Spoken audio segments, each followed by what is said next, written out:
നരേന്ദ്രമോദിയെ ന്യായീകരിച്ച് സുകുമാർ അഴീക്കോട്. മോഡി എഫിഷ്യന്റ് ആണെന്നും നല്ല ഭരണാധികാരിയാണെന്നുമാണ് അഴീക്കോടിന്റെ പുതിയ കണ്ടെത്തൽ.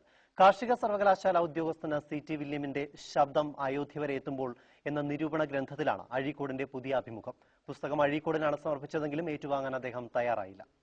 അഴീക്കോട് മുതൽ അയോധ്യ വരെ എന്ന അഴീക്കോടിന്റെ ഗ്രന്ഥത്തെ ആസ്പദമാക്കി തയ്യാറാക്കിയ വിമർശന ഗ്രന്ഥത്തിന്റെ അവസാന ഭാഗത്താണ് വിവാദ അഭിമുഖം. മോഡി തേജസ്സുള്ളവനാണെന്നും നല്ല ഭരണാധികാരിയാണെന്നും പറയുന്ന അഴീക്കോട് ഗുജറാത്ത് കലാപകാലത്ത് മോഡി സ്വീകരിച്ച നടപടികളെയും ന്യായീകരിക്കുന്നു.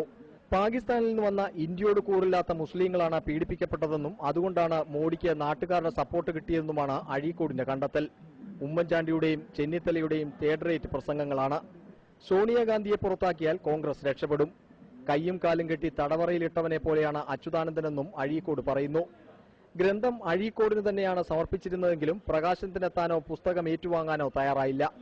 ബാലചന്ദ്രൻ വടക്കേടത്തിനെ കൊണ്ട് അവതാരിക എഴുതിച്ചതാണ് അഴീക്കോട് വിട്ടുനിൽക്കാൻ കാരണമെന്നാണ് സൂചന. ഇതിനെതിരെ വടക്കേടത്ത് രൂക്ഷ വിമർശനം നടത്തി. അഴീക്കോടിനെ ആരെയും വിമർശിക്കാം, പക്ഷേ തന്നെയാണ് വിമർശിച്ചപ്പോൾ ആ വിമർശനത്തെ നേരിടാനുള്ള ചങ്കുറപ്പോ തന്റേടമോ തനിക്ക് ഇല്ല എന്നും വളരെ തുറന്നു പറയുന്ന ഒരു സന്ദർഭമായിട്ടാണ്. NM Pearson, professor PA Vasudevan തുടങ്ങിയവരും പ്രകാശന ചടങ്ങിൽ പങ്കെടുത്തു.